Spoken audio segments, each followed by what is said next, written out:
बिस्मिल्लाहिर्रहमानिर्रहीम। अस्सलाम वालेकुम माय डियर स्टूडेंट्स। CS 101 आप लोगों का बहुत शुक्रिया, आपने बहुत ज़्यादा लास्ट 2 असाइनमेंट पसंद की। अब हम चल रहे हैं तीसरी तरफ, और ये काफ़ी मुश्किल वाली भी है, आसान भी है। पेपर अल्लाह करे आपका अच्छा हो जाए। बहुत सारे जो ज़ियोलॉजी और मैथ वाले स्टूडेंट्स हैं, CS वालों के लिए तो बहुत अच्छी है कि ये आपको शुरू में ही पता चले कि सॉफ्टवेयर इंजीनियरिंग में है क्या। तो किसी हद तक मुझे बहुत पसंद है कि ये लेटेस्ट चीज़ें आपको जल्दी पता चलें पहले सेमेस्टर में, रादर दैन 6 सेमेस्टर गुजर जाएं। हाँ जी, अगर मेरी आपको एफर्ट पसंद आ रही है, मेरी वीडियोस पसंद आ रही हैं, मेरी असाइनमेंट्स पसंद आ रही हैं, तो सब्सक्राइब करें।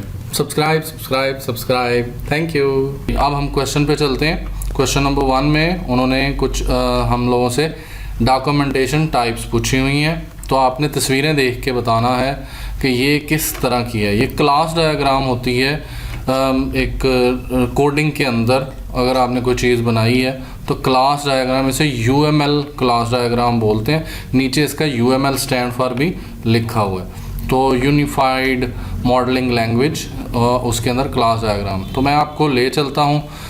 एक तो आपके हैंडआउट्स में पेज नंबर 129 पे टॉपिक नंबर 43 में 3 टाइप्स बताई हुई हैं: user documentation, system documentation, technical documentation. तो आई रीड इट। अब मैं आप लोगों को लेके जा रहा हूँ। System documentation include UML class diagram. तो मैंने जाकर सर्च किया कुछ इस तरह, तो मुझे इसका काफ़ी अच्छे आर्टिकल मिले जिसमें लिखा होता software documentation with UML diagram. तो कन्फर्म हो गया कि सिस्टम सॉफ्टवेयर की जो डॉक्यूमेंटेशन होती है, जिसमें सिस्टम डॉक्यूमेंटेशन होती है, उसके अंदर UML इंक्लूड होती है, अगर मैं गलत नहीं हूँ। तो यहाँ पे सिस्टम डॉक्यूमेंटेशन वो मैंने सर्च किया था, तो मुझे कुछ इस तरह के आंसर मिले हैं। और अगर हम हैंडआउट्स को वेरीफाई करें तो इसमें भी सिस्टम डॉक्यूमेंटेशन जो है वो कवर करता है internal composition of the software. तो इंटरनल जो होती है उसको कवर कर रहा होता है। तो class diagram covers the internal to describe the software internal। तो class diagram is the internal part of coding like, तो उसकी डायग्राम्स हैं कमेंटिंग, इंडेंटेशन, नेमिंग कन्वेंशन। तो ये सॉफ्टवेयर की सिस्टम डॉक्यूमेंटेशन मुझे मैंने इस तरह सर्च किया तो मुझे कुछ ये आंसर मिले। तो ये किस में डाले जाते हैं, किस तरह की डॉक्यूमेंटेशन होते हैं।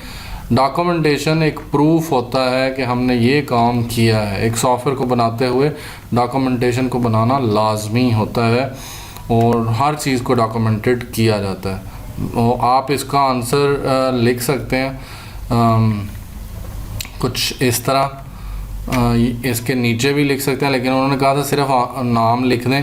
तो आप इधर बेशक लिख दें पार्ट A और उसके आगे लिख दें सिस्टम डॉक्यूमेंटेशन। तो सेकंड नंबर पे जो हमें तस्वीर दिखाई गई है वो किसी नेटवर्क की इंस्टॉलेशन की है, इंस्टॉलेशन और सर्विस की, और ये चीज़ें हैं। तो SAP सर्वर बेस इंस्टॉलेशन। तो इंस्टॉलेशन की जो कवरिंग होती है वो किसके अंदर होती है, वो किस डॉक्यूमेंटेशन में की जाती है। तो अगर हम हैंडआउट्स पे जाएं तो हैंडआउट में इसका आंसर बड़ा मज़े का लिखा हुआ है to describe how the software system should be installed and serviced. तो ये SAP की वेबसाइट से इन्होंने ली हुई है। तो ये कंफर्म हो गया कि ये टेक्निकल डॉक्यूमेंटेशन है।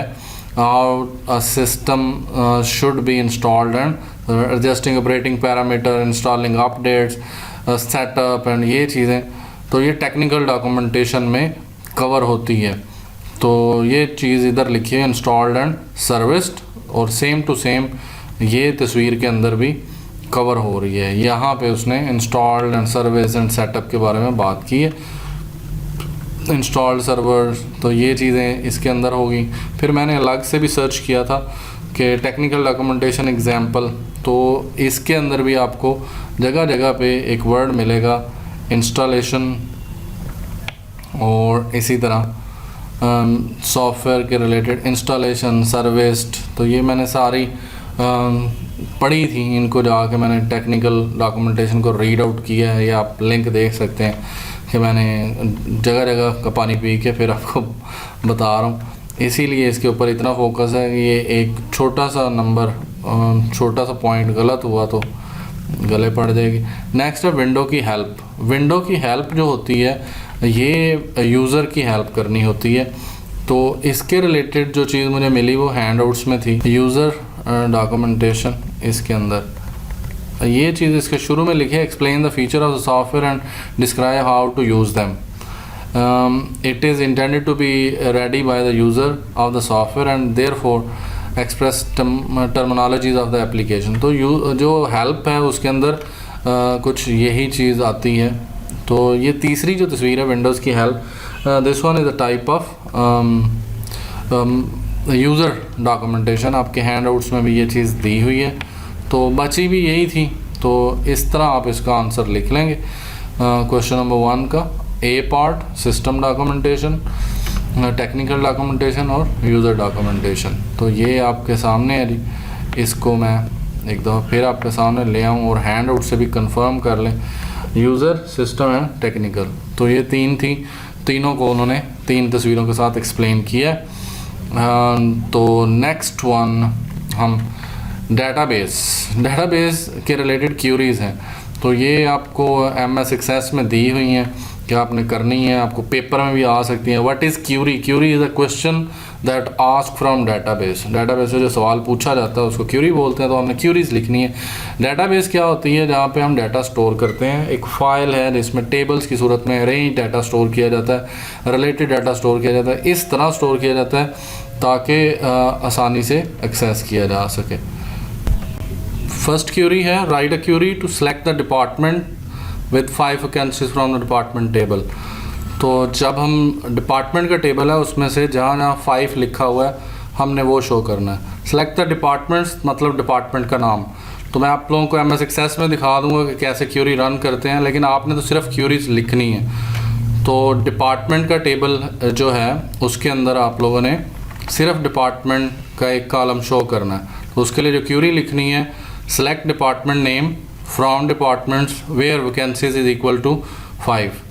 तो कॉलम का नाम यहाँ पे आएगा वैकेंसीज और एक कॉलम का नाम यहाँ आएगा। सेलेक्ट का मतलब होता है डेटाबेस से निकाल के लाना। तो ये क्यूरी सारी मैं आपको रन करके भी साथ साथ दिखा दूंगा। इवन सारी टेबल्स बनाए हुए हैं। Write a query to select the candidate with the degree of BSIT from the candidate table. तो कैंडिडेट के टेबल में से हमने वो रिकॉर्ड शो करने हैं, वो कैंडिडेट शो करने हैं जिनकी डिग्री BSIT है।